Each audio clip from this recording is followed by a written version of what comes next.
This is Scott Becker with the Becker Private Equity and the Becker Business Podcast. I'm thrilled today to be joined by David Pivnick. David is one of the most brilliant professionals and lawyers that I know. He's a partner at McGuireWoods and helps head up sort of white-collar and healthcare litigation. Brilliant lawyer and partner, valedictorian of his law school class. We talked to David about a wide variety of subjects, and he covers subjects really well. Once in a while, we talk to David Pivnick. It's Sports with David Pivnick, and that's today's episode. David, let me tee you up. What are the top sports stories that you're watching currently? What's of interest to you? Scott, appreciate you having me on, and always a pleasure to chat something more casual like sports. Few things that are interesting to me. One, the home stretch in the NBA season and figuring out what's going to happen with some of the awards because of the NBA's rule that you have to play 65 games to qualify, which could remove some of the best players from it. So it'll be interesting both for playoff seeding and seeing how the tanking teams are doing, but also how the awards are going to shake out with the games played. Paying attention, as I think many did, to the World Baseball Classic, which I think was fun. Unfortunately, the U.S. didn't pull out the win yesterday, but good game, good tournament, well fought, and some very interesting teams and dynamics there. And then sort of enjoying the NFL offseason where my Cowboys have been less active than I would have preferred, and I think the Bears have actually had some very good moves. So lots to talk about. You can deal with choice where you want to go. Yeah, no, let's start with the NBA. There's I could never pronounce the name correctly, but SGA, is he the front runner for the MVP? And who's not going to qualify based on not playing enough games? Who are the top front runners for the NBA? And why can't the Chicago Bulls even tank effectively? Can you answer those two questions?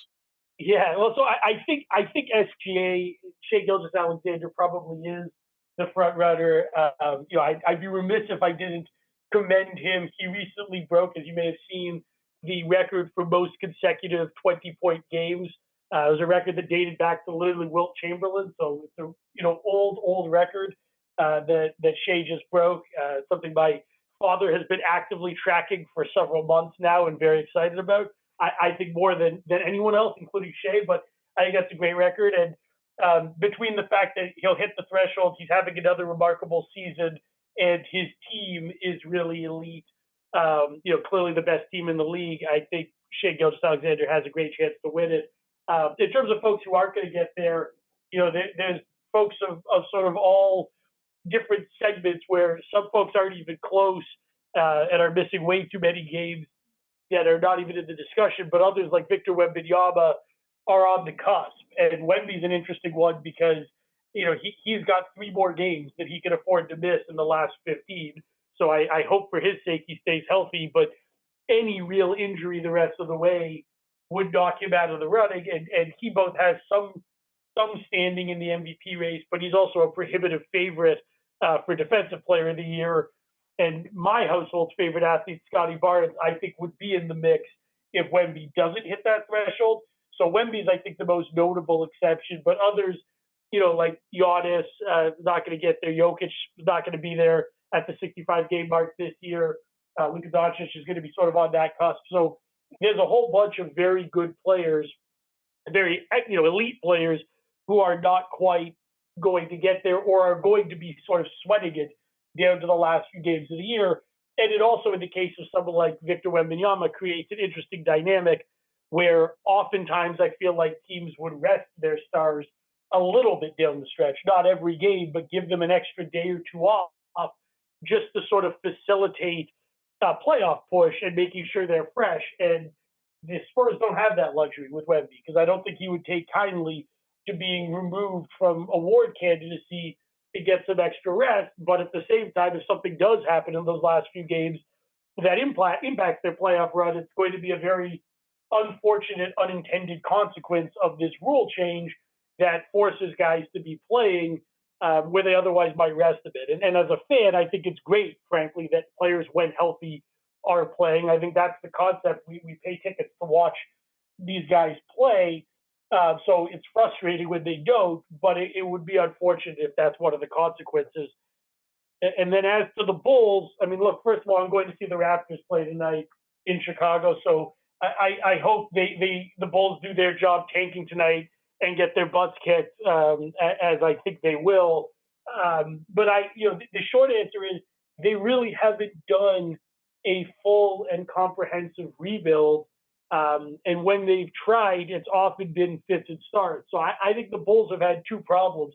One of them is they simply haven't been able to land marquee free agents basically ever. I mean, certainly dating back to the Jordan era, and even then, they were trying to bring in complementary pieces more than stars. But looking at what the Bulls have done over the last 30 years, their big free agent signings are guys like Carlos Boozer, for example, in 2010, and they got him only after they struck out on LeBron James and Chris Bosh. He was a distant third or fourth or fifth choice that year. They didn't get Tracy McGrady, in the just after the Jordan era.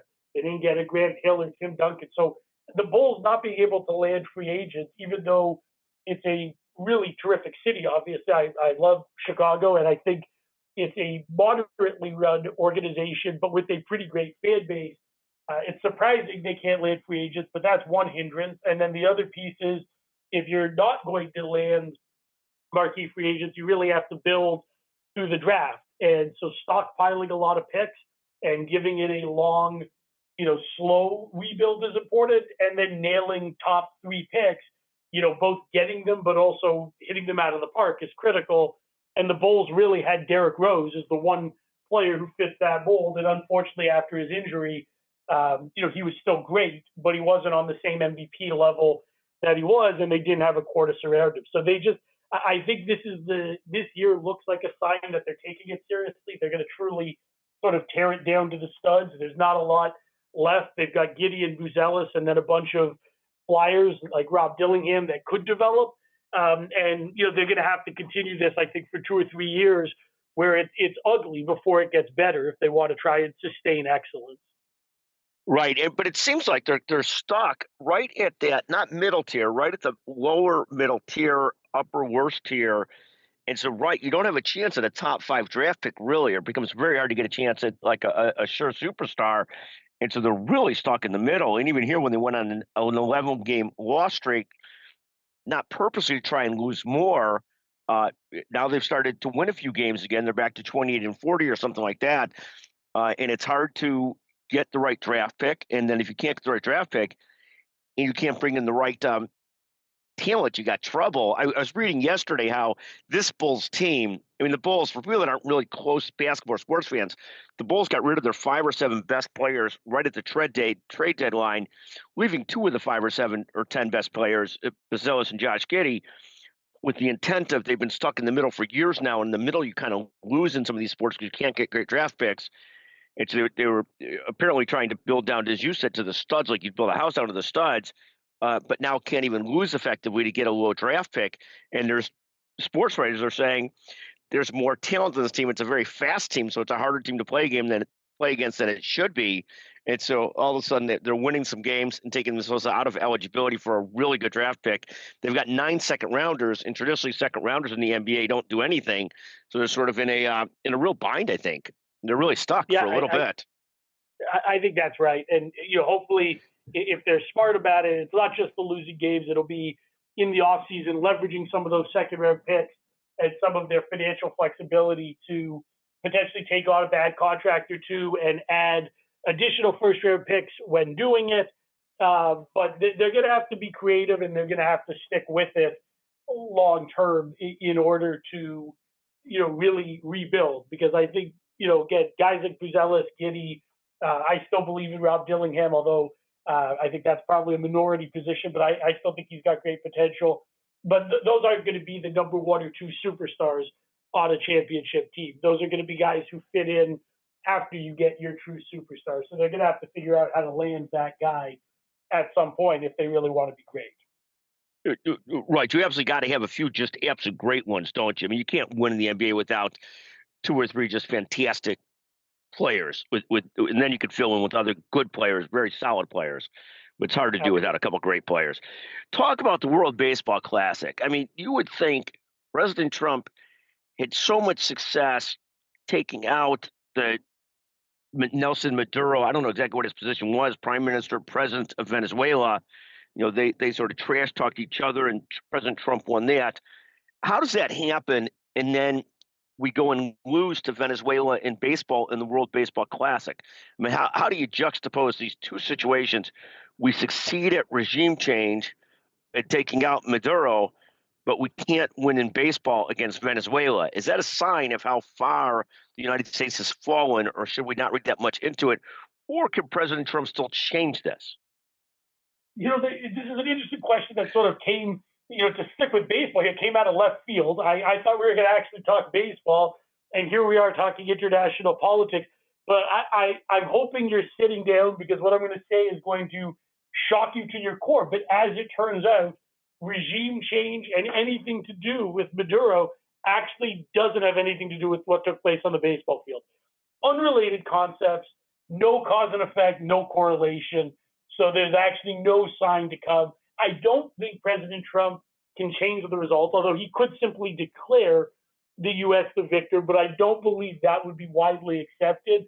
And I do think it was an interesting result. This is, back-to-back World Baseball Classics. The U.S. has come in second. I think the U.S. overall, is a baseball powerhouse, but I think there are a couple things that worked heavily against them here. One of them is, a lot of the best players for the U.S., most notably pitchers, weren't on the mound and weren't available in last night's game or in some of the other big games. Like Tariq Skubal, who I would argue is probably the best pitcher on the planet right now, should be starting that game for the U.S.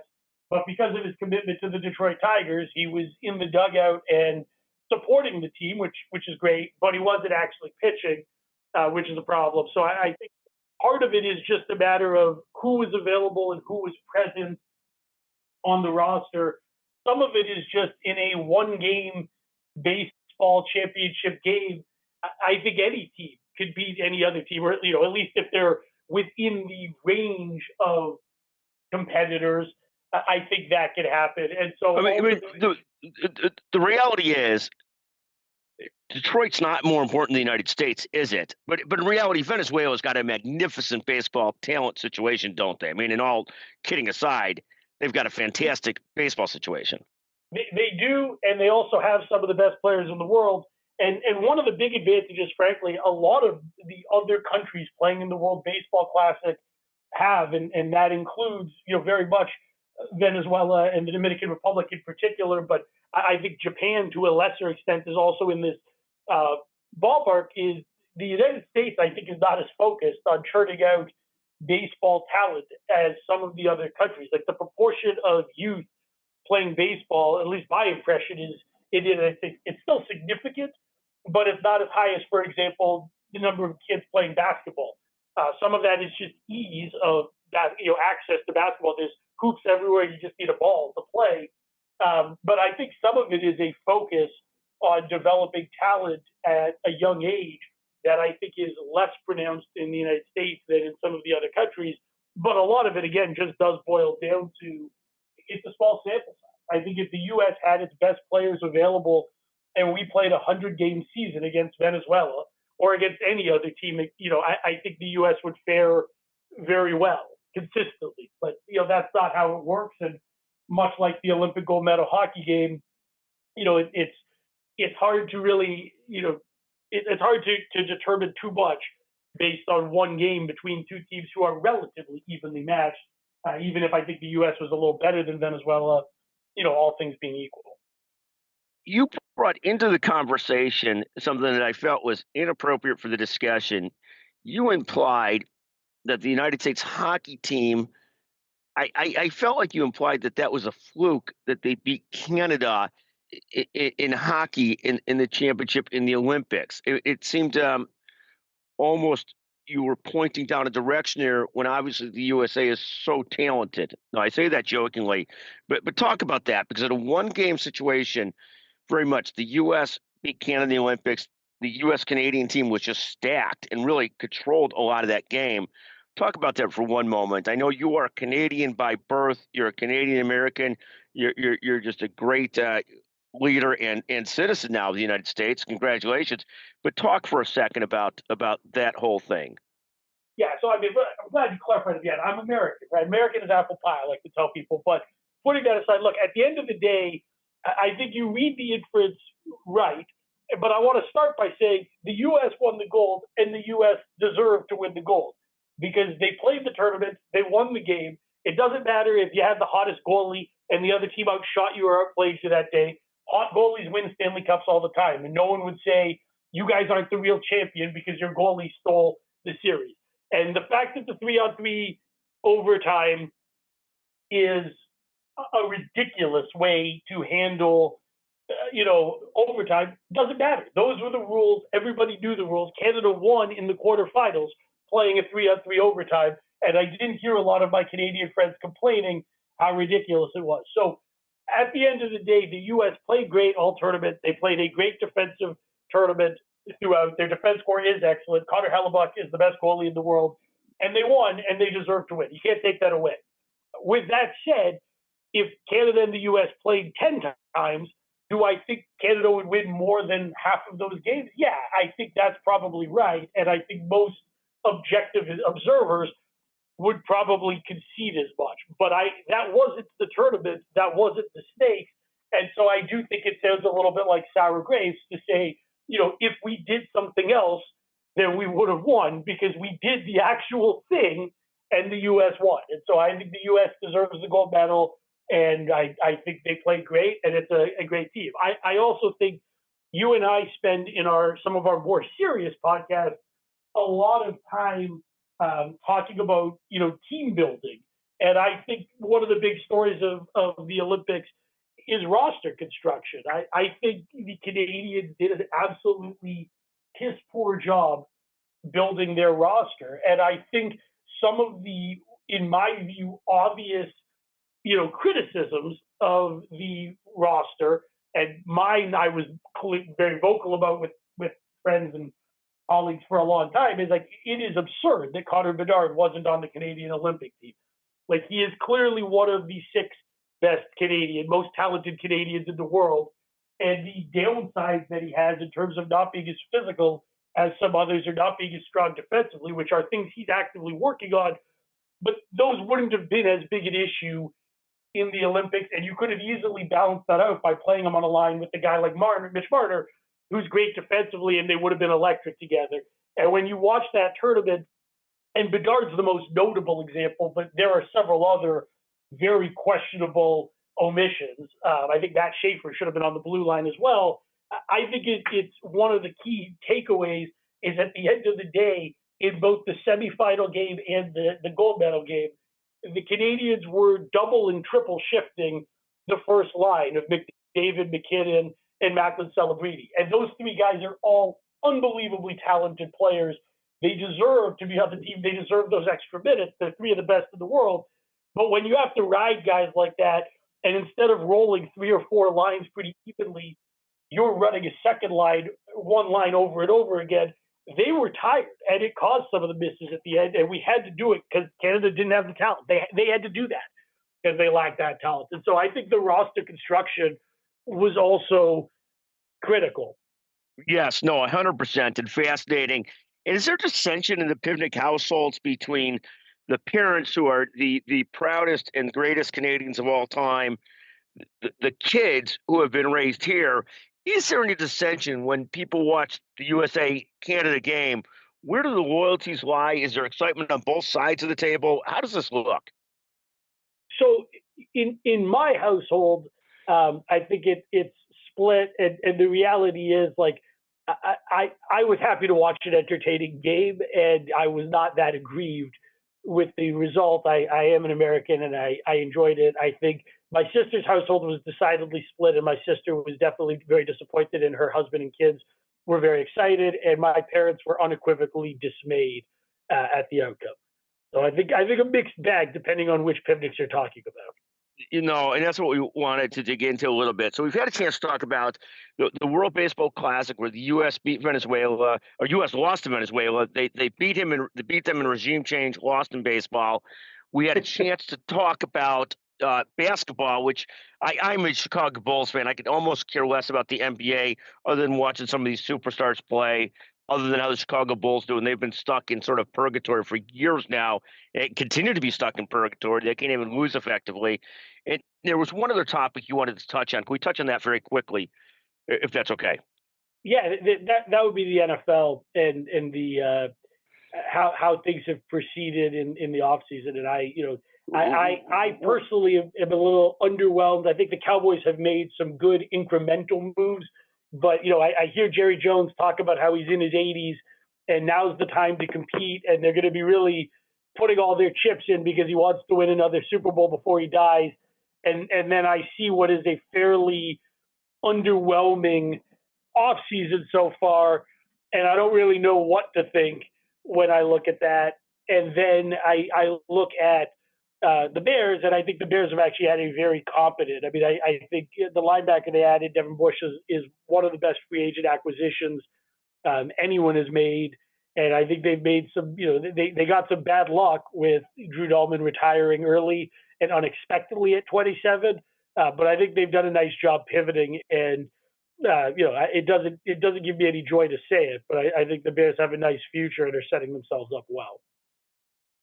Totally, totally. Let's hope so. In any event, David, fantastic to visit with you on Sports Today. David Pivnick, one of the smartest people I know. He is not quite as smart as his children, his wife, and his parents, but really smart. David, thank you for taking the time to visit with us today. To your parents, I'm just joking. David is actually extremely gifted very. Thank you so much for joining us today on the Becker Private Equity and the Becker Business Podcast. Always fantastic. Thank you. Thanks for having me, Scott. Take care.